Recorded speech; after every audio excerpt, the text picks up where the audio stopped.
So the first thing that we just want to set out to define is just thinking about what are the problems, what is the impetus for this whole process and this set of recommendations.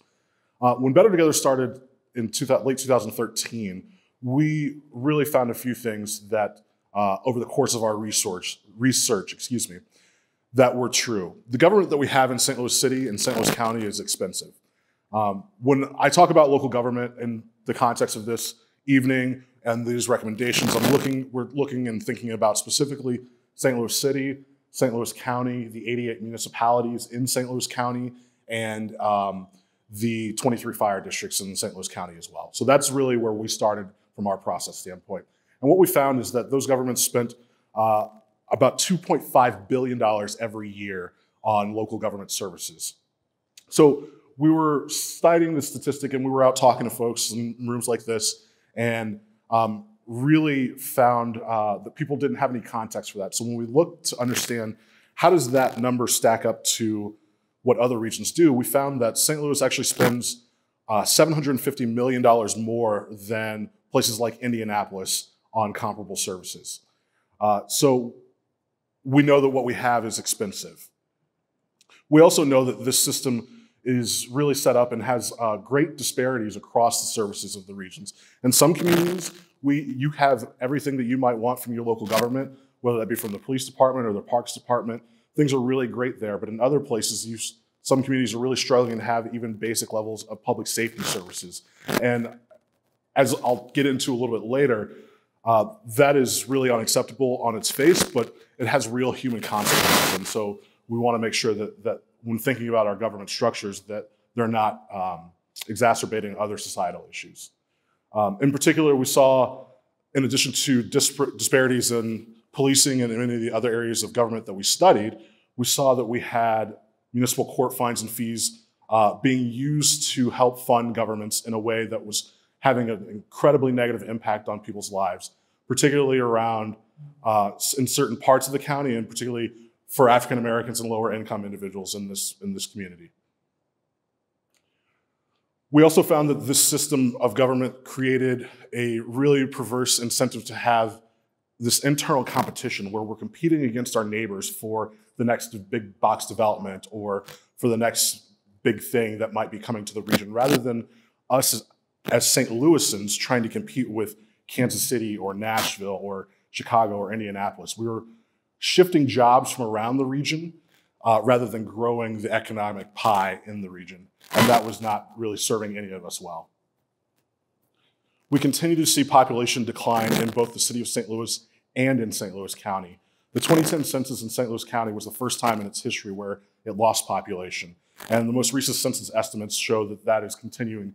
That's a trend that will continue in the next census. We recognize additionally that what we have from a spending perspective is also growing. So when we started our research in 2013, we were spending $2.3 billion on these local government services. Over the course of 3 years, that spending has grown to be $2.5 billion. It grew by $119 million in 3 years. So we're in effect spending more money for the same services for fewer people. And on top of all this, we have an extremely limited ability to have any sort of shared vision or collective action as a region. That's both in seeking opportunities from an economic development standpoint, but also in trying to address the issues that we know to be true in our region around health disparities. So we know from studies like For the Sake of All that some folks in this region have 18-year life expectancy. There's an 18-year gap in life expectancy for some folks living some Black people living in certain parts of St. Louis versus their white counterparts just a few miles away in different cities.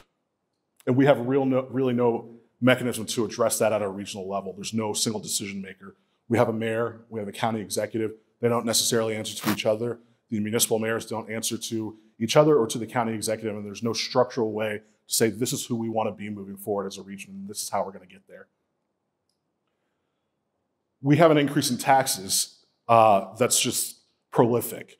We've seen, as I mentioned, that growth in spending from these local governments, but a lot of that has been fueled by local tax increases. Since April 2012, we've seen the passage of over 130 local tax increases in St. Louis City and St. Louis County. 130 local tax increases. There are several more on the ballot for April 4th. And so we know that this trend is not sustainable. We have a system that was set up to fail, in essence. We know it's not any one individual's fault. No municipal mayors are doing something that is nefarious necessarily. They're not trying to go out and compete with their neighbors and undercut them on tax and development incentives, but they're doing what they think is best for their community. But the way we're structured, where we have 55 police departments whose individual jobs is to try to keep the crime out of their community, where you're driving up 170 from the Galleria to the airport and you go through 14 different police jurisdictions. Or we have 78 municipal courts, each with different practices, some woefully inadequate at delivering what we would consider a just level of service to their residents and having really negative impacts on the lives of individuals caught in that system. 88 municipalities and 200 special taxing districts. It was just a system that is not sustainable and is not set up to succeed.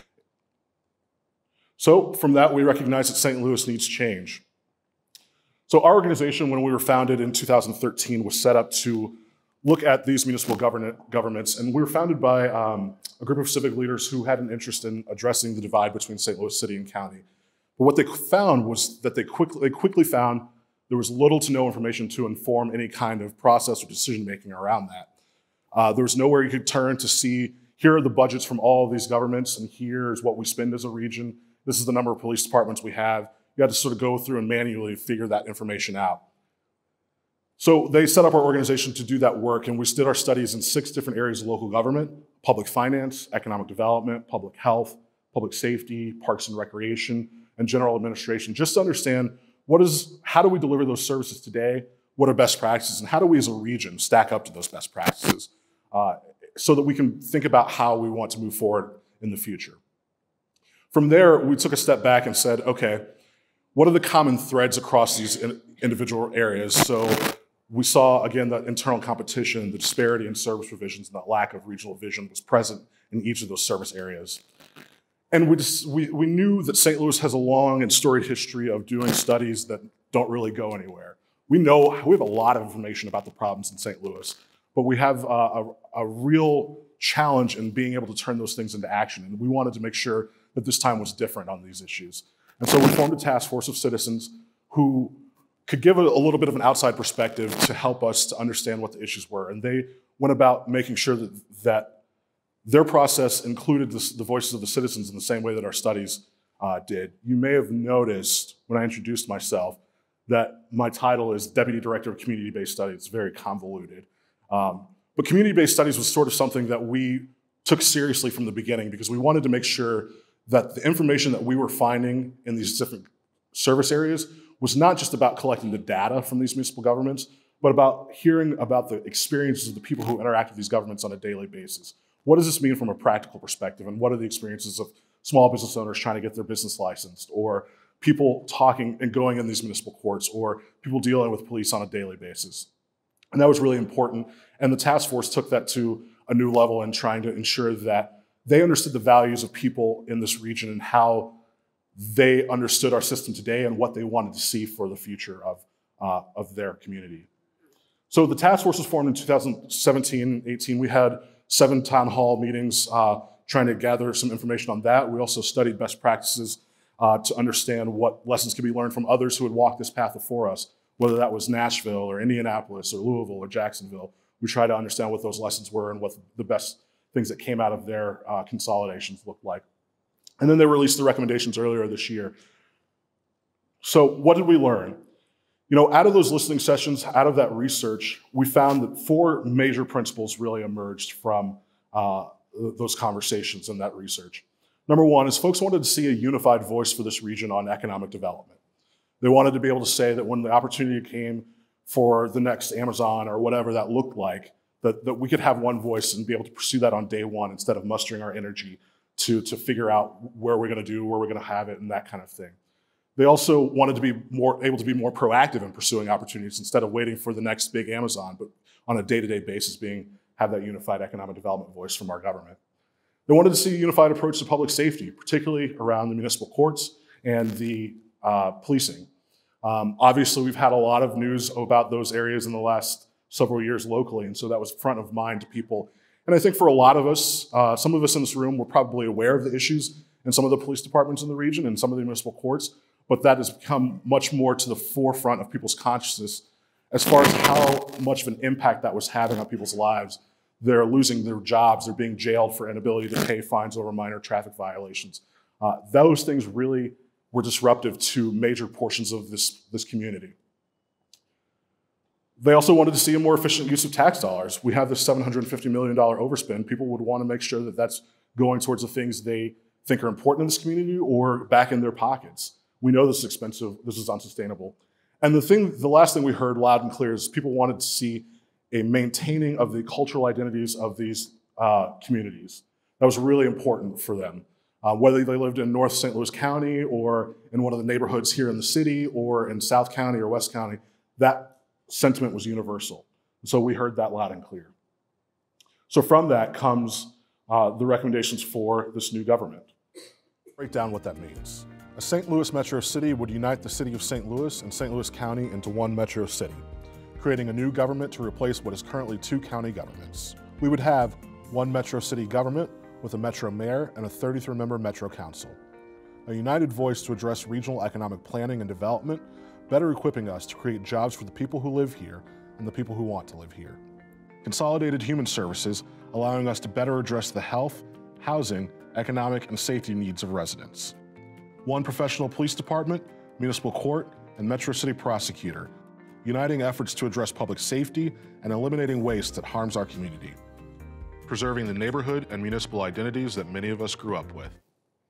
So, as the video mentioned, this new form of government would have one professional standard police department for the region, one court system, both for municipal courts and the circuit courts, one elected metro prosecutor, one elected metro assessor, a 33-member metro council, one metro mayor, and for this unified city.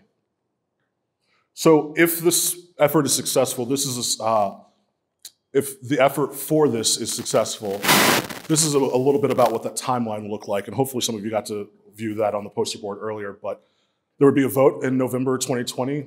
Because of the specifics of this recommendation, this requires a change to the Constitution. So there would be a vote in November of 2020 that would begin a 2-year transition that would be led by the current heads of the two combining counties, the mayor of the city of St. Louis and the county executive of St. Louis County. They would begin to consolidate departments and draw maps for the legislative districts for this new government that would then be approved by that Metro Council, or by the Board of Aldermen and the County Council respectively, excuse me. In November of 2020, we'd have the first election for the Metro Council. We would then have, those folks would then take office in January of 2023. In November of 2024, we'd have the first election for the Metro Mayor, the prosecutor, and the assessor, and then all those individuals and the even-numbered council members would take office again in January of 2025. So that is the broad strokes overview. I know there are lots of questions. We want to get to as many of those as possible. There were also a couple of questions that were submitted online. If we could have, I have a couple of colleagues who are going to join us at the mics and bring those forward. But if you have a question, if you would like to line up at either one of the mics on either side of the room, we will have opportunity for those questions. I ask because we want to make sure we're getting to as many folks as possible, that you keep your question limited to one, maybe two questions if they're closely related, and you keep it limited to a maximum of 2 minutes so that we can make sure to get through to as many folks as possible. So let's start. Abby, do you have this is my colleague, Abby. She's going to start us with one of the questions that someone submitted ahead of time, and then we'll get going. Okay, so the first question comes from Glendale. What would you say to a resident in the county who doesn't mind paying higher property taxes for a higher level of service, local police department, and a more approachable government?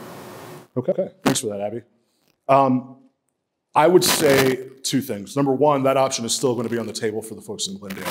If they wanted to get a higher level of service, if they wanted additional police patrols in their community or some specific service that's delivered from the Metro Council, they could still levy a property tax to contract with the Metro government for something above the standard level. The other thing I would say is that I think it's important that we have these communities that are doing so well. There's a lot of important lessons to be learned there, but we want to make sure that we are ensuring a base adequate level of service for all of our residents, and we know that that's not the case right now, particularly in key areas like public safety. So, if you would state your name and tell me your question. Khalil and Noor. What would you say to the fact that California has filed bankruptcy in the past as a large state? New York is on its way to bankruptcy. Chicago, also a major city. Crime is out of control. What would you say to that? How being a major city, how does that help? First, I'm not sure that any of those places have filed bankruptcy. I don't know that that's true. But to your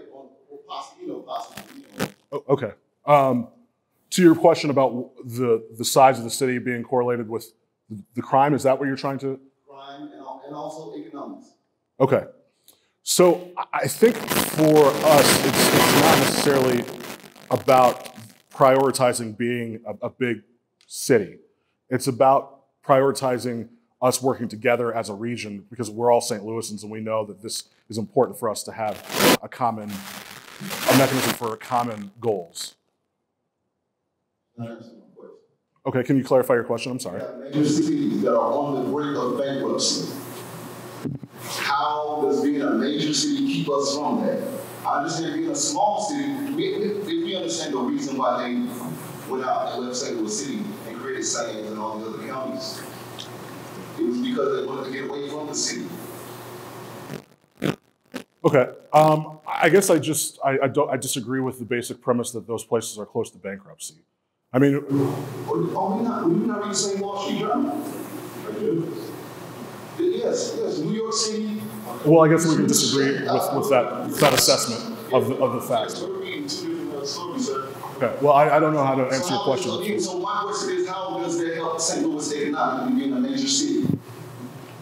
Well, I think there's two things I'll say there. One, we know what we have right now is not working.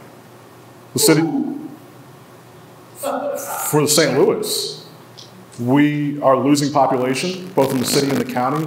If you want to look at the larger metropolitan statistical area, we just dropped below Baltimore as a region in the rankings because our population is growing. We're not focusing on the counties that we're looking to grab up. We're just focusing on what St. Louis City is bad. We want to bring all that, we want to say that everything all out of St. Louis City. No, I don't believe that's what I said. Because you're saying that St. Louis City is the problem. That's not what I said at all, sir. We're talking about St. Louis City right now.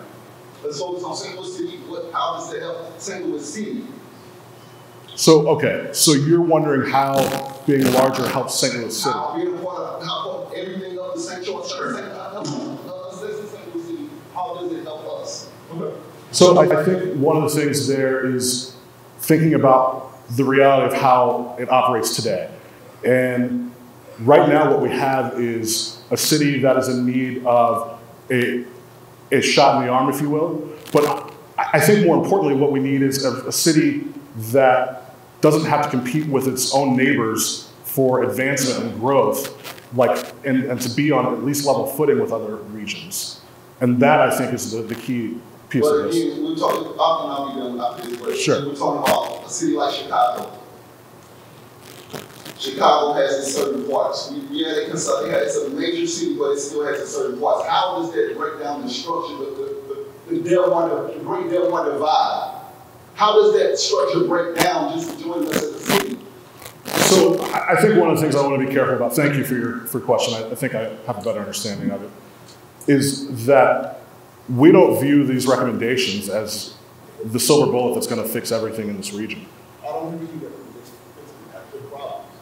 Maybe once a year. Okay.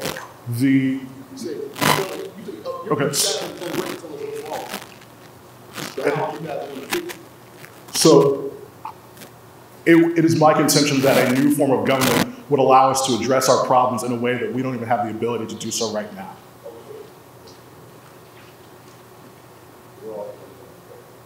Yes, sir. Please state your name and then.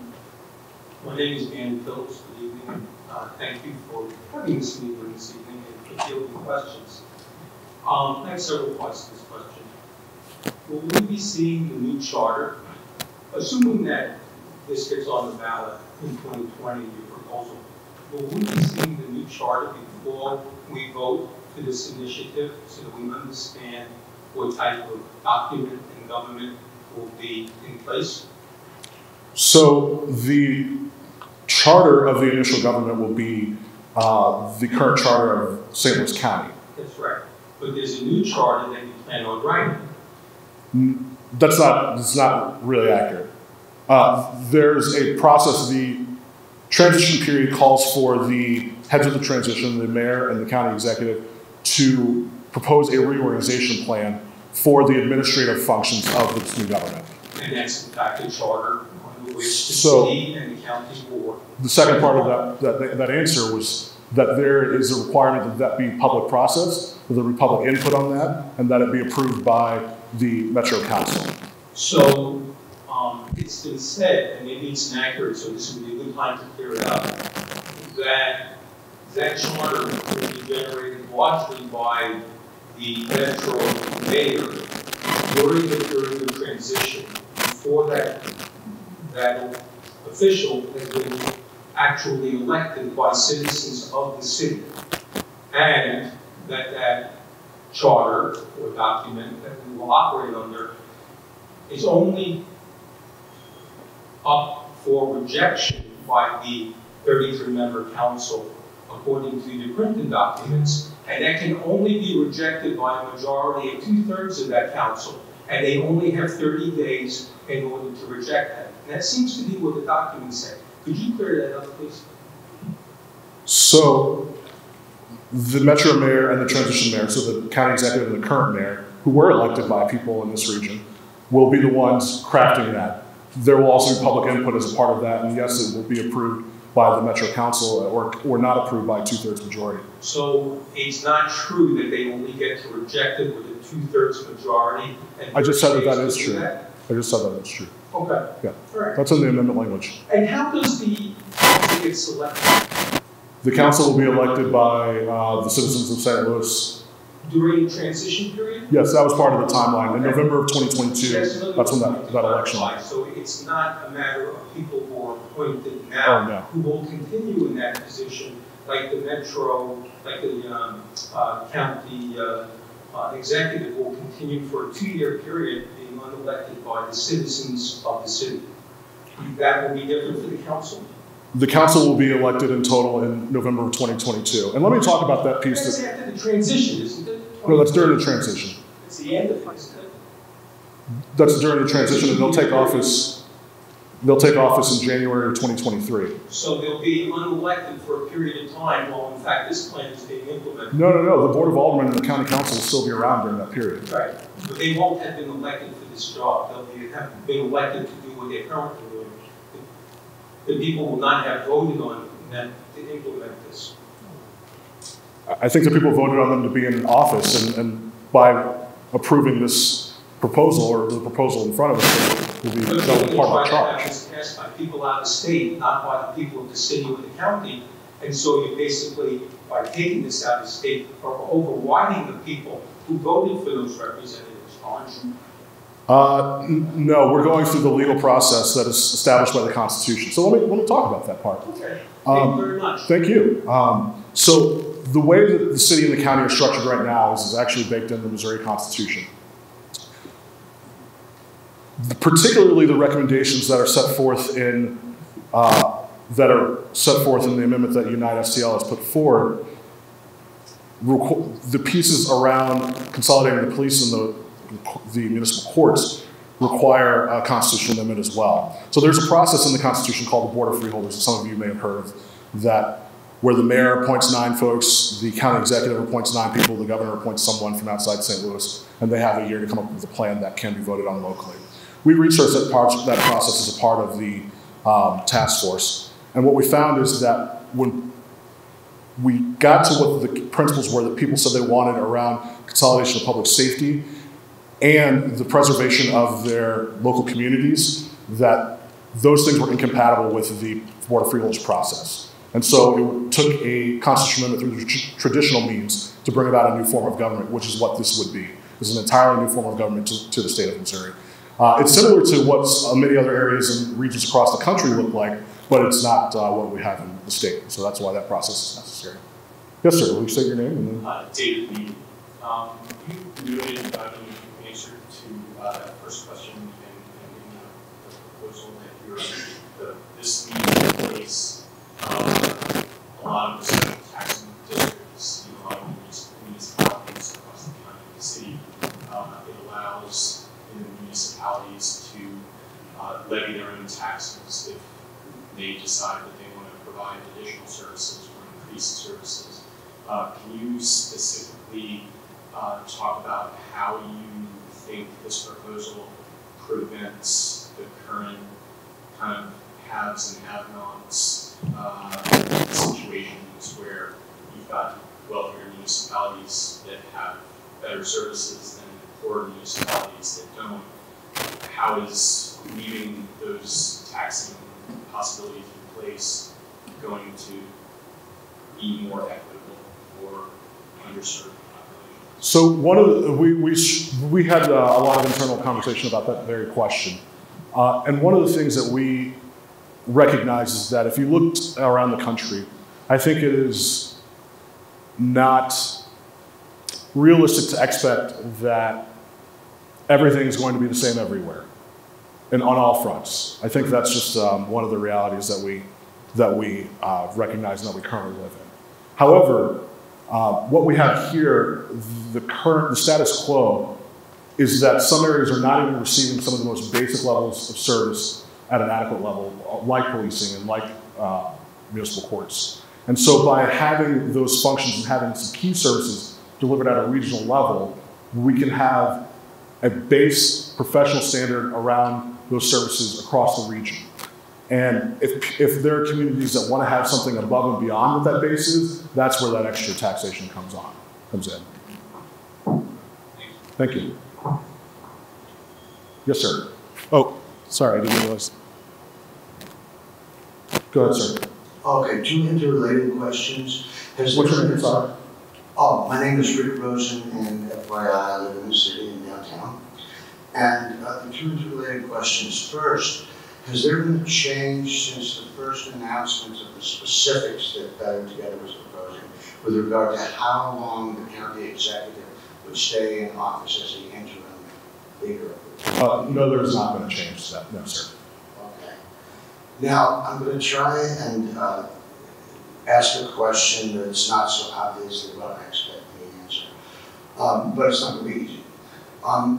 With regard to County Executive Stanger, there is not only continuous coverage in the Post-Dispatch about their view of problems with his quality of his administration as county executive, but what's most conspicuous is that, and everybody can see it, it's so visible, is that he's unable to deal with the existing county council in a way that allows any kind of progress and actions to be taken.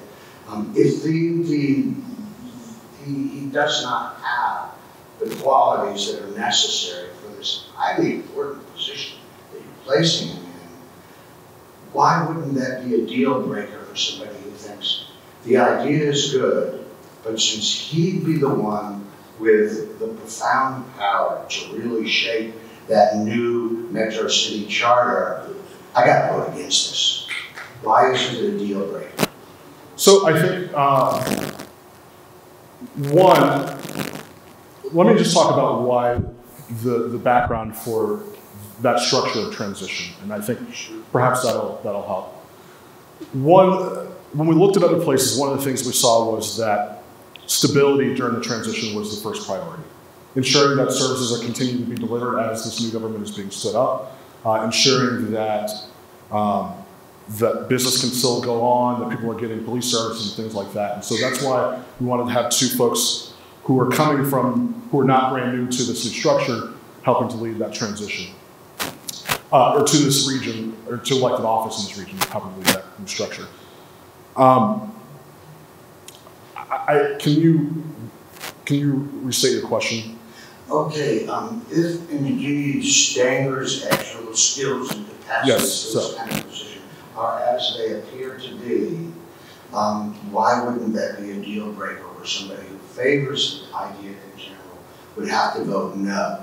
So I think I would encourage folks to, so there's the piece about stability and thinking about those 2 years, but I also think it's important to think about our form of government beyond that 2-year window and thinking about where we are as a region and what the last 150 years are and where we'll continue to go as a region if the status quo is maintained, and thinking about this as not a 2 or 4 year project, but as a 50-year change to help us be the best St. Louis that we can be, and not allowing one individual, whatever our feelings about that individual may be, to have undue influence on how we view what we want to be as St. Louis moving forward.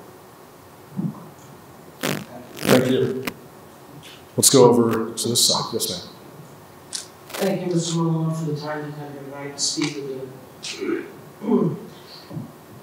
I spent 36 years of my career as a social worker in this city, for the state, for nonprofits. I'm 63 in 3 days. Okay? In my career, the things I saw impacting families every day were nutrition, food, adequate housing, a good education, and as you know, the disparity of 18 years, good health care. Our elected officials refused to expand Missouri Medicaid. That would have been an answer, sir, to make more equality in regard to that area. But let's get into what you identified Better Together as for. We have poor regionalism, you indicated. That's the important reason why Better Together did their private research for 5 years and didn't include public input until now. But equal opportunity, sir, does not guarantee equal outcomes either.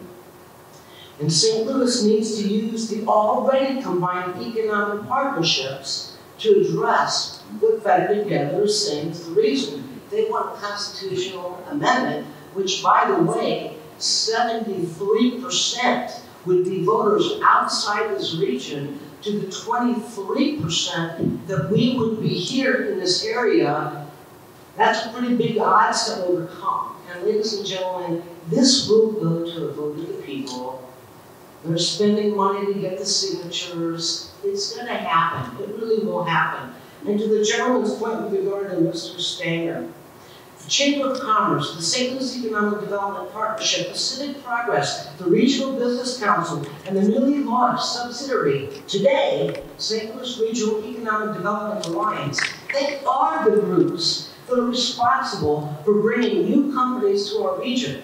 AKA the regional growth Rex and Better Together says is the reason for a statewide constitutional change. The St. Louis Economic Development Partnership is the joint economic development partnership for St. Louis City and for St. Louis County. Its former leader, Sheila Sweeney, was dismissed from this board on January 3rd, 2019. Again, it's not government structure that is the problem. Wait a minute, I do. Be mindful, please. It's the people you place in those positions of power, like a corrupt Sheila Sweeney, who was brought to this by Mr. Stanger. The Chamber recently named Tom Chulik as the CEO of this region. It is their responsibility. They just launched today the St. Louis Regional Economic Development Alliance. Can you please go to the question? We're at your 2-minute limit now. New companies to the region. So where do you feel that the divide is because of municipalities, when in reality, we're already working together, and it is the people that lead these organizations that are failing us. So thank you for your remarks. I think there's 2 important things that I would say there. Number one, economic development is a critical part of this, and growing this region is a critical part to be able to have opportunity for everyone and increase the amount of opportunity available in this region. I guess my question, and it's somewhat of a rhetorical one, is you named a lot of people there. I did. If I am almost none of which are, a couple of which were from the government side. If I'm someone looking from outside this region to St. Louis, trying to understand who do I go talk to first, who would you suggest in that? Or who has the decision-making authority to act on behalf of the citizens for this region as a whole region? And that's the issue that I think we've tried to highlight and have an understanding. And that's what we heard from people. You said that we didn't include community input. We absolutely did. We spoke to over 13,000 people on face-to-face meetings, whether it be at town halls or community presentations or online surveys, another 18,000 on an ongoing basis online. There was absolutely community input that went into this. And so what we heard from folks is that they found that what we have today is not working. It is not working for them, it's not working for their families, and they want to see something better. And that's part of what this plan reflects. Additionally, the economic development piece is one part of the puzzle, an important part, but it's one part of the puzzle.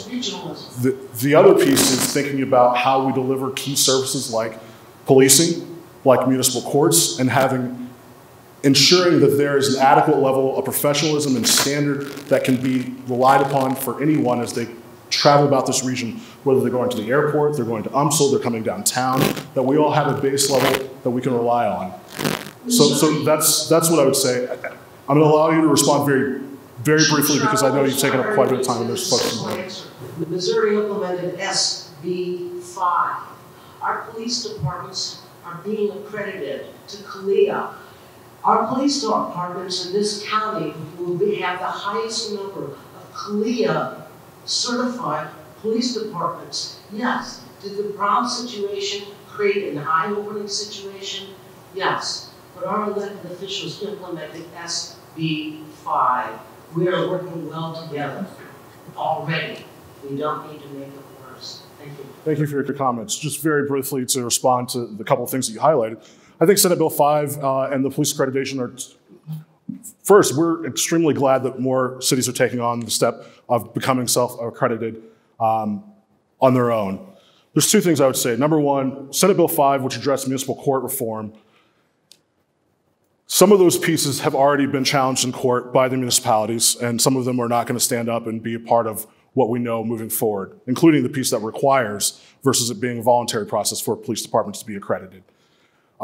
We have seen consistent, I know this firsthand because I've had the experience of going down every year, multiple times a year to Jefferson City to testify to protect Senate Bill 5 because other parts of the state don't want to be beholden to the same standards that we are here in St. Louis, and there are legislators who are making it a top priority for them to change that. And so we know that the changes that we've made since Michael Brown was killed are temporary. It's not a matter of if, but when.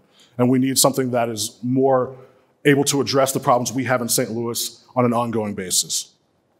You also mentioned that many of these police departments have become accredited in recent years. Not all of them.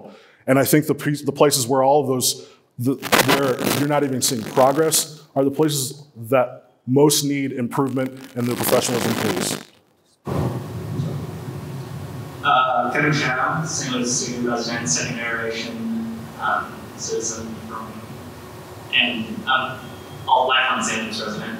One question, two perspectives. How does this affect me as an individual, as a St. Louisan? And then how does this affect me as an individual, as a Missouri? Do you have a specific area? I mean, well, let's say I'm here in St. Louis. I will feel the impact personally. But let's say I'm in Kansas City or Springfield, Missouri. How does that impact me? Well, I think there's a couple things. One of the things we continue to hear about what we have now is that we're seeing for someone like you, who I don't know, I'm not going to guess what your age is, but I'm going to say your peers, many of them are choosing to make their homes elsewhere, even the ones who've grown up here. Because of the lack of opportunity here, they see that this place is not able to address its problems that we know exist. And so by creating a structure that allows us to be the best version of ourselves as St. Louisans, we are more able to create more opportunity for folks so that whatever your current professional job is, the situation is, that you're able to continue to have a professional situation. If you want to change, if you have something changes. So that's on the individual basis. For other parts of the state, I think that part is equally important. St. Louis is the economic engine for the state of Missouri. So we know that a strong St. Louis means a strong Missouri as well. And I think that impact is real. If you talk to folks who are farmers in other parts of the region. They rely on companies here in St. Louis, the Bayers of the world, and the St. Louis market to get their products to market. And so it's really important that we continue to have a viable St. Louis into the future. Thank you. Hi, Tom. No, Bill Terry. I'm sorry. You started out with a picture up there, $750 million overspending. Was that just for St. Louis? And you said 1.3 million. Was that for the whole area? So you first picture has $750 million overspending for the city. Is that just for the city? It's when you look at the St. Louis City, St. Louis County, the 88 municipalities, and the 23 fire districts, and then you look at those similar services they deliver on a per capita basis versus any other. Yes, sir. Then what was the 1.3 billion for, you said? 2.3 billion? Oh, I thought it was 1. No, it's 2.3 billion. That's what we spend annually. The 750 million is what we spend in excess versus comparable regions. Yes, sir. Yes, sir. Oh, okay. I thought that was just for the city. Yes, sir. Another question. I understand the city's supposed to go bankruptcy. Am I right on that, or is that bullshit? Excuse me on that. I think that I listened to the radio, and the guy says they're on the road to go into bankruptcy, but it won't affect this at all. That's part of why they are going bankrupt. Yeah, I think that depends on who you ask. I think there are some folks out there stating that, but when you look at the financials, I don't think that the city of St. Louis is really anywhere close to that in the near term. Okay, they say each community will take its debt and will be responsible for its personal debt, like the city. Yes, sir. I don't understand if we consolidate, if the company takes over another company, either that debt's paid before they take them over, or the company takes over the debt. So if St. Louis County is taking over St. Louis City, the debt's going to be compiled together, or they got to pay it before. That's my understanding, and I'm not a lawyer. So the way that this proposal was set up is that, first of all, the city's not taking over the county's not taking over the city. This is a new entity. Well, but it's important to your question. Part of the structure is that the municipalities as they are today will become municipal districts. They will become taxing sub-districts of the metro city. Similarly, St. Louis City, the current city of St. Louis, will become a municipal corporation. From a legal perspective, that allows them to have their own debt and other places, and they will be required to meet their debt obligations from revenue that comes from their geographic territories. And so in that way, the debt's not transferred from, Crestwood to Clayton. Okay, it sounds like they're not really consolidating. Yeah, but they're not really consolidating, like they're getting married, but they're really not getting married. Well, our services will be consolidated, and we will be a metro city. They will be sub-districts of the metro city. But if they're consolidated, why wouldn't the debt be consolidated? I don't understand that. Well, because one of the things we heard loud and clear from people is they were concerned, regardless of what you think about what the level of debt is in the city of St. Louis, they were really concerned about this whole thing being about a bailout. And we wanted to ensure that the debt that was incurred by any municipality, whether it's the city, whether it's Hazelwood, wherever, stays with that municipality and the citizens who took that on. So it will also be paid for by revenues generated in those regions. I'm skeptical about that, but thank you very much. Thank you, sir. Let's go over here and we'll come back. Dan Cross from St. Louis County. Through your planning process, you came up with the final recommendation of one large consolidated city, but there were other options I'm sure you looked at. For example, maybe the city becoming a municipality within the county. Can you talk to some of those other options you looked at and their strengths and weaknesses? Yes, thank you. So we looked at a lot of different structures of government, and the task force looked at several different structures of government. And let me just, because I think it'll be helpful to this overall conversation and to answering the specific question, talk a little bit about what the task force prioritized as they were looking at how to address some of these issues. Number one, they wanted to make sure that they had the community input and understood the values of the people who lived here as one of the pillars that was going to be first and to the front of helping decide what structure of government might make sense. The other things they looked to were understanding that in this effort, Better Together had conducted a series of studies, and that was important to include the recommendations from that and think about the problems identified through our studies, but there were other organizations out here doing important work around understanding how to move this region forward, whether that be from addressing that 18-year life expectancy gap or trying to achieve racial equity through reports like the Ferguson Commission produced. So the task force looked at the recommendations, the calls to action from the Ferguson Commission report, the For the Sake of All Health report, Better Together's recommendations, and the community input. And they looked at different structures of government through the lens of what structure of government best lends itself to us achieving the recommendations set out in these reports. So we know the status quo is not working to help us get there. So that was obviously off the table. We looked at things like the city re-entering St. Louis County as a municipality, and while it helped on certain things, there would be some cost savings and a few things, it largely left many of the things that were prioritized by those reports and the folks, the thousands of community members who contributed to those reports, unable to be touched, like addressing our municipal courts, like looking at policing practices in this region in a way that was achievable and allowed us to reform what we have. And ultimately, things like reentry fell to the wayside. We even looked at things like Unigov all the way on the other end, where we got rid of all municipalities, we combined the city and the county, and we all became one without these municipal districts that I talked about. And that didn't stand up to what the community said that they wanted as far as the values that they held. They held these local communities and the cultural identities of the communities really closely and held them in high esteem.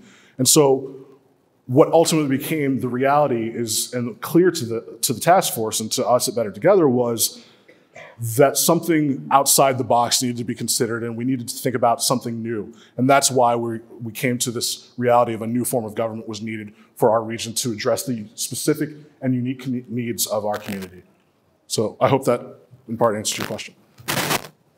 I'm Eric, and I'm a city resident. I have two questions related to how assuming this passes, the St. Louis City Municipal District will roll over into a municipal corporation.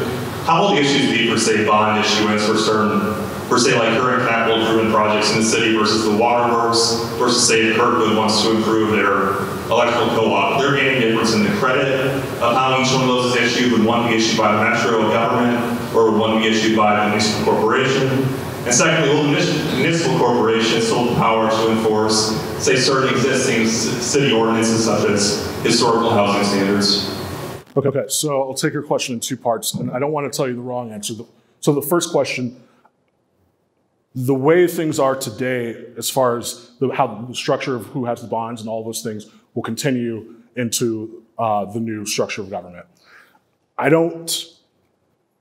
I'm going to ask Larry to have you write down that question so I can get you a clear answer, but I believe that municipal bonds, if it's in Kirkwood or if it's in the city of St. Louis, those would be issued actually through the Metro City moving forward. But the existing bonds today, those obligations would be handled by the revenues in those localities. Can you state the second part of your question again? I'm sorry.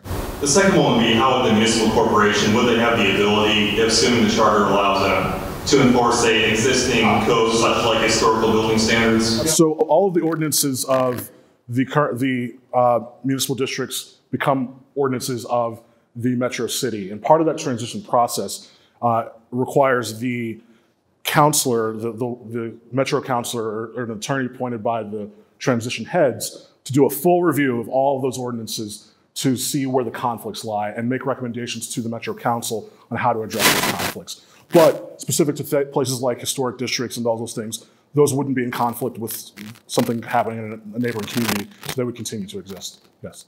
So just because it's a corporation versus a district, for this thing only, that not only is the difference on paper, is what you're trying to say. Correct. Thank you. So over here and we'll come back. So I understand that one of Nicole Dossie, and I'm a city resident. I understand that one of the drivers of this initiative is to essentially create some equity, right? Equity in services. So I remain puzzled when the property taxes are going to be able to be increased in different municipalities, let's say Kirkwood, Webster Groves, etc. I'm equally puzzled why, and I've read kind of the explanation, but I still don't quite understand why schools and fire, and schools arguably being one of the biggest points of disparity between the city and the county, and parts of the county and the city, why that's not included in the plan. I don't see on the timeline when that's going to be part of the plan, so that's my first part of the question. The second part of the question is the how. So if we're going to retain our identities, how is that going to happen, especially if we're kind of all reporting to the same structure? So I live in the city because I want to live in the city. I don't want to live in Baldwin. No offense if anybody lives in Baldwin, but I don't want to live in Baldwin. So how is the city going to remain the city? Like, what is that really going to look like? And if it really looks like what it looks like now, then how are our schools going to get any better? So you have a few questions there. Yeah. One was about the ability for communities to levy additional property tax above and beyond. It's not really a question, it's just more of, that to me seems to continue to allow the disparities to exist. So I think I hear you and I understand your concern on that front. It was something that the task force and we struggled with, but part of that was thinking about what are the services that we both heard from folks were important to have at a regional level and to have that service level be at a minimum standard across the board, and that's why some of those services were delivered on a regional basis, the policing, the municipal courts, the economic development functions. The things that will happen in the municipal districts will be parks and recreation, trash and recycling, and fire protection and general administration services. And so in order to maintain the identity, when we asked folks what are the things that they love about their community, for some people, it wasn't really, we love having our own municipal court. It was, we really enjoy our parade on the 4th of July, or we really love the farmers market in our community and those kinds of things. And so we felt that it was appropriate to leave those things behind and the ability for them to pay for those things through those property taxes at the local level. That's the first piece. Your second question was about schools and fire protection districts. Schools in particular. Schools in particular. So with schools, our organization from the beginning was established to look at local municipal level services. School districts in the state of Missouri are different political subdivisions. They're even in a different part of the Constitution. And so that was not where we developed our expertise. It wasn't where we did our studies. And we don't feel that we're the right ones to lead that conversation. That's not to say that we don't think education is important. That would be.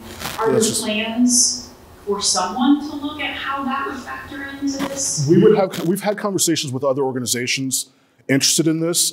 In fact, the Ferguson Commission report, one of their calls to action was the creation of a task force to look at educational framework and funding for the region, specifically because even through their process, they got to the end and they couldn't say, this is what we think should happen around schools because there's too much work that needs to happen in that space. And we were named as one of the organizations to help in that effort, and we helped supply some data because that was sort of part of our expertise in the early stages. I'm not sure what's happened to those groups moving forward. In my recent conversations with others who work in the education space, I think there's a desire to have those conversations, and they're trying to figure out what is their capacity to engage in that. On the fire protection districts, because you raised it, I think it's important. We obviously looked at fire protection. It was one of our original study areas. What we found is that trying to bring to the current landscape of fire protection, where a private in the city of St. Louis makes about $40,000 a year, and in parts of St. Louis County makes $70,000+ a year. The disparities in cost between the different departments was so great as to not be compatible with that key principle of trying to have more efficient use of taxpayer dollars. One of the key lessons that we learned from other regions, however, was that the first effort at trying to address some of these regional issues doesn't have to be the last effort. In Indianapolis, they had Unigov that most folks are familiar with from 1970, but they also had what they call locally there a Unigov 2.0. They're still seeing consolidations in certain service areas there and in other places that we look like Louisville. So, thanks. Well, My name is Mike Carpenter. I live in the city of St. Louis, a couple blocks away here in Dogtown. And I'm very sympathetic with a lot of the goals of Better Together, but there's some details that I'd like some clarification with, and then I'm worried about. My understanding is that the city of St. Louis, that all the other municipalities will have elected leadership, while the city of St. Louis will be under control of 5-person appointed board by the Metro Mayor, which will originally be Steve Steyer. And my worry is that if the city, first of all, doesn't have our own elected leadership, especially at the beginning when we don't even elect the Metro Mayor, and we're going to phase out our earnings tax. Well, I think that's right, and then but still be responsible for our own debt. That's right for pushing the selling off of our assets. And in 2013, I was very involved in the fight to protect our water. There was a scheme pushed by the mayor at the time to give away control of our water to Veolia. You've got Missouri American Water in a county, it just looks like there'd be a lot of pressure to sell off public assets like our water. And it doesn't look like we have full control of our city the way we would now. So if you could answer, would you guarantee me that the water of the city of St. Louis would not be given away without a vote of the people of the city of St. Louis? And do I have the right understanding of how the city would be governed? So your understanding is close, but there's a couple of things that are off there. One, the initial leadership of the municipal corporation is appointed by the transition mayor, so the current mayor of the city of St. Louis, not the Metro Mayor. But it would still be appointed by the mayor, well, that's what by a third of the population of the city. White person won about a third of the vote of the city. Well, you can say that about any decision from the local government. She's the elected mayor. Right. So I think the other part is the earnings tax phase out. The idea behind that is, well, I mean, you couldn't really do it under the way the state law is structured, continue that, but there's enough revenue coming from that phase out to be able to address the debt of the city of St. Louis, is number one. Two, can you restate your question about the water? Would you guarantee me, I mean, we had fight for a long time to protect our water, that the city of St. Louis, people in the city of St. Louis would have to have a vote if we were going to sell off public assets, or would that be controlled by this 33-person metro entity? So the Metro Council would have elected officials from the city, from the current city of St. Louis, and they would have a voice in that as well, yeah. So, but you cannot guarantee me that there would not be a sell-off of our water without a vote of people saying. I can't guarantee you that because that's up to the elected officials of the future, but we can't guarantee that now.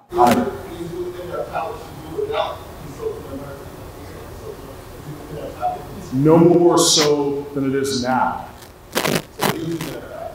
I don't know the specific answer. So I'm saying that part of the equation doesn't change from, and we'll have an elected Metro Council. But there won't be an elected council running the, but it seems like every other municipality will have its own elected council except the city of St. Louis. Is that correct? Yeah, but they will also be delivering services that will not be delivered. The city of St. Louis is getting all of its services from the Metro Council, and that's not the case for the other municipal districts.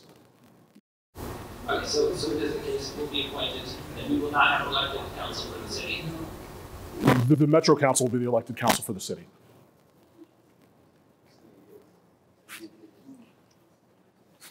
Let's go over here and then. Hi, Mark Miller. I live out in the county. Are you familiar with a little town called Belleville? Yes, sir.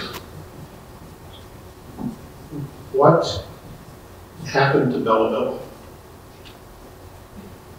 I don't understand the question. It's still there. Belleville dissolved themselves right after an incident with the police department. St. George. You're thinking of St. George. I'm sorry, yeah, St. George. We're close. There's marvelous St. George and Belleville. Okay, that's what I was confused. I still don't understand the question. What do you mean? What happened to? What happened to them? They dissolved themselves. They became a part of the corporate center of this county. So They get all these services directly from St. Louis County, like. So if I'm the city of Kirkwood, and I get absorbed into this municipal district, and I decide that I don't want to be the city of Kirkwood and dissolve, what happens to all my debt? Well, I see what you're asking now. The city of St. George still had to have their debt go. I don't want to misstate this, but I think it goes into receivership, and there's a receiver appointed by the state. It's a political subdivision of the state to handle those assets and those liabilities until that stuff is retired. So I don't think it happens overnight that St. George went away. I think there has to be a plan in place to handle those things. What would keep the different municipalities from just deciding we'll dissolve and creating this huge legal mess? I think that, again, you know, that situation could happen today in the same manner. So I understand your question, but there's nothing preventing that from happening today. There's nothing about what recommendations from the task force are that would change that scenario. Except that those individual municipalities have their identity and pride associated with it, or once they're part of a larger entity, they lose a lot of that local pride and identity. I don't think that that's going to be the case. I don't think Florissant's 200-year history is suddenly going to evaporate.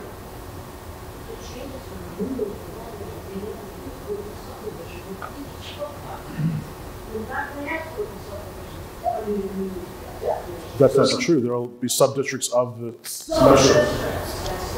Okay. We'll disagree about that point. Okay, thank you. Yes, sir. Hello. My name is Matthew Tharp. I'm from the county. And I'm going to be very quick. I've got one major question that I'm going to background. You know, this is something that I think that this task force is pushing down the people's throat, because if it wasn't, you would have allowed the city and the county to go first, and then you would have taken it to and you need to understand now. You have a billionaire that's trying to buy his way and force his opinion in funding all of this. And I learned a long time ago that you don't tell people what to do, especially in the earth. All right, so one of the largest benefits is the elimination of duplicate services, extra costs. And as a CFO, I acquire companies all the time. And so synergies are a part of the analysis. But sometimes those don't occur. You know, the estimates are maybe not correct. Right? But what I have is I have an actual audit firm, experts at doing this, PwCs, KPMGs, et cetera, that put their names behind it. I haven't seen what kind of experts that you have, only that it's private. So do you have any, so my questions are twofold. One, what happens if the synergies don't occur, right? So what happens if $750 million doesn't occur? The big thing that I don't want is I don't want an earnings tax in the county. And I'm very concerned about that.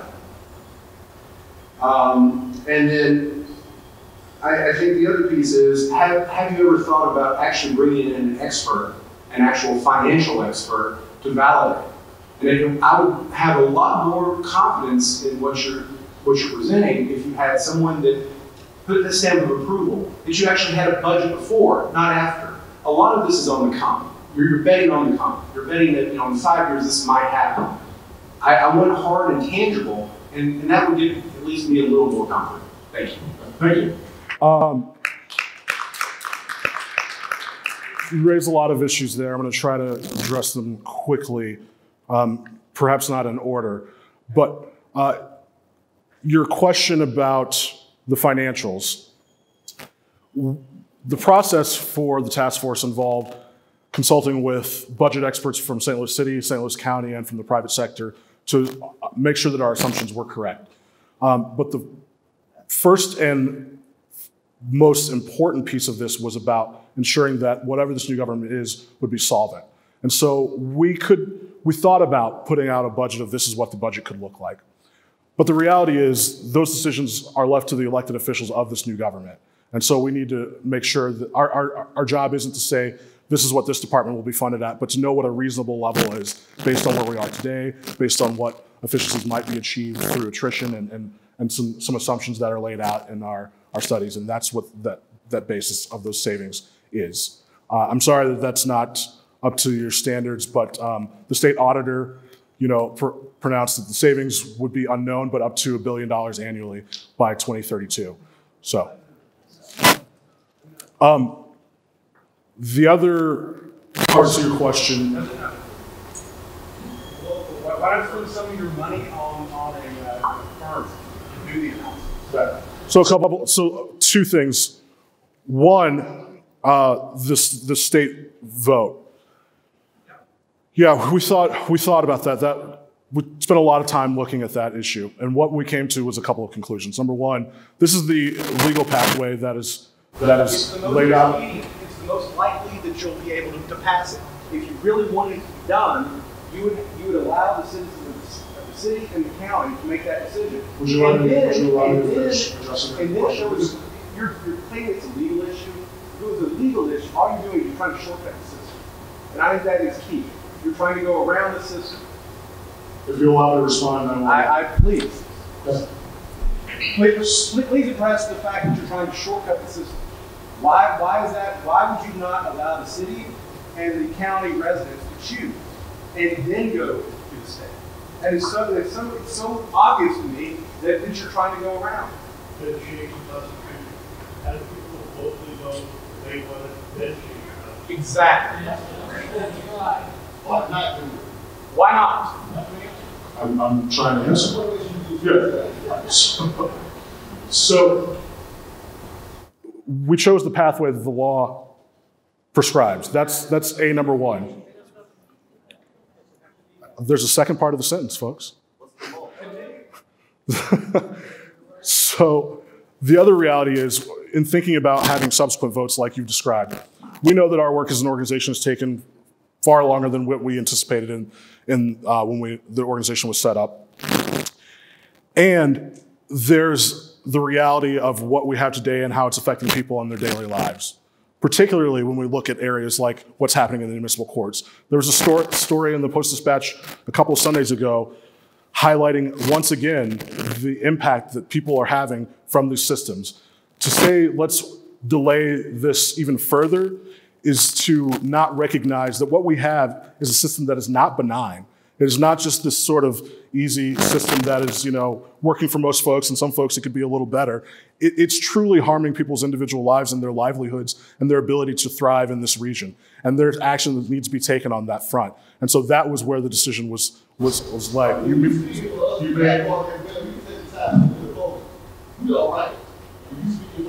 Well, you say that, sir. You say that. I think I was disagreeing. Okay.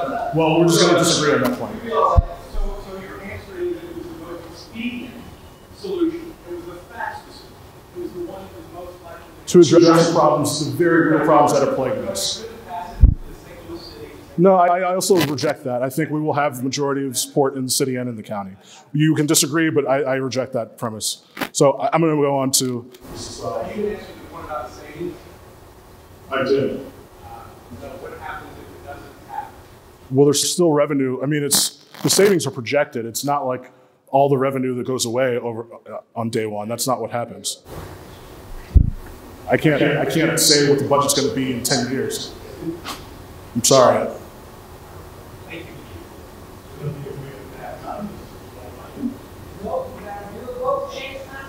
Hi, my name is Addie Sherbush. I'm a St. Louis City resident. And my question is, why will the county executive be the mayor from about January 2021 to November 2024 instead of the St. Louis City mayor? So from 2021 to 2023, they're actually both leading that transition on co-equal footing. The decision came down to really thinking about the population of the two respective entities, and St. Louis County has 3 times the population, and that's what the main driver behind that decision was. Thank you. I know we still have 3 people online. I'm just gonna say, we're already over time. I'm gonna answer those 3 folks' questions and then we'll wrap up and I'll tell you about how you can continue to get your questions answered beyond this evening. So we'll go over here. Hello, thank you for the presentation. My name is Monty, I live in North City, the Fallon area. And my main concern is Better Together currently developing ways for the mayor and the county executive to kind of get some type of educational, not courses, but trainings, because currently right now everybody's, their points are valid, leadership, there's a lack of leadership from the both. And if they're moving into this, I think 2022, or when they'll actually vote for the council? Yes, 2022, yes. They have to, it's a lot to process, even for us as residents, to process the Better Together. So for them to be in the leadership position, are they kind of getting training now to prepare so they're not tone deaf in different communities, especially in my area, North City? My understanding is that yes is the answer to that, and I think part of the reality of this, and I'll talk a little bit about this in a moment as well, is that what the recommendations from Better Together's task force is a structure of government, but there's still a lot of conversation and need for what are the actual policies that govern underneath that structure. And so a lot of that conversation has to take place and will be taking place very publicly and out loud in similar formats like this. And it's my understanding that they will be very present in those conversations as well. So yes, thank you, Monty. Yes. Hi, my name is Sabrina Mandavina from the county, and for those of you that don't like Steve Dinger, I didn't vote for him either. However, my comment is, and I have a question, my comment is it's scary for all of us, but whenever you have change, this could be a good change, and I definitely am very open to everything you said this evening. The question that I have is, how are the districts actually going to be developed? Because you've already determined that there's 88 municipalities, which we have, and now we're in the 33 seats. So how is that, has it already been determined on who's going to fall into what and when? So if the amendment passes in November of 2020, there's part of the transition process is that the mayor and the county executive will jointly appoint a nonpartisan expert to draw those district boundaries for the Metro Council. That those districts have to then be approved by the Board of Aldermen and the St. Louis County Council respectively, in the same way that it would happen for reapportionment the way we do things today. And that's modeled in part on the Clean Missouri, the recent Clean Missouri. So to follow up to that statement, who's the nonpartisan? Is it signed by the state? They can choose someone I think they actually have to choose someone from one of the local universities. Okay, thank you. Hi, this is Brayden Luthauser, I'm a county resident. So here's a quick question. Speaking about how courts and policing are really some main concerns that you identified, has the committee ever talked about, as opposed to amending the Constitution for what you guys want, amending the Board of Freeholders to give them the authority to add courts and policing into their jurisdiction, and then allowing St. Louis City and County to vote on it, as opposed to taking it to the state and just giving them the vote? So that would be a separate constitutional amendment as well, and I think. Right. So amend the Constitution to give the Board of Freeholders the authority over courts and policing, so then the county residents and city residents have that vote, so that no one in the state besides us. Yeah, so I think there we run into the same issues that we have with the other gentleman's question about having consecutive or subsequent votes as a part of this effort, that there's a lot of uncertainty there, and we recognize that what we have right now is not working, and it's extremely harmful for too many residents. And so, right. But you also are talking about looking 50 years down the road, and this is going to be a more long-term solution that it seems like many residents want, that they want their vote to be the one heard, not the people across the state. And this seems like a more reasonable solution for those residents. Okay, well, thank you for that. I think I just disagree based on what we know about what's happening in the region on that front. Okay, first of all, I want to say thank you all. I know we got a little contentious at certain points, but I think that's necessary. I appreciate you all being thoughtful in your comments, being thoughtful in your consideration of what this means to you and your community, and sharing that input for us. What I hope happens is that tonight is not the end of this conversation. We have a lot of more time to continue to unpack what these recommendations mean. We hope you will continue to ask us questions. If you see on our website, on the screen, there's a place if you have questions. You can submit a question anytime. We will try to get back to you promptly and also post the answer to that question as a part of our frequently asked questions and our social media pages as well. So what comes after this? We will continue to have these kinds of events. We will continue to have this conversation so that as many parts of St. Louis City and St. Louis County have an understanding of what this would mean for our region and the benefits it would have for St. Louis as we continue to move into the 21st century.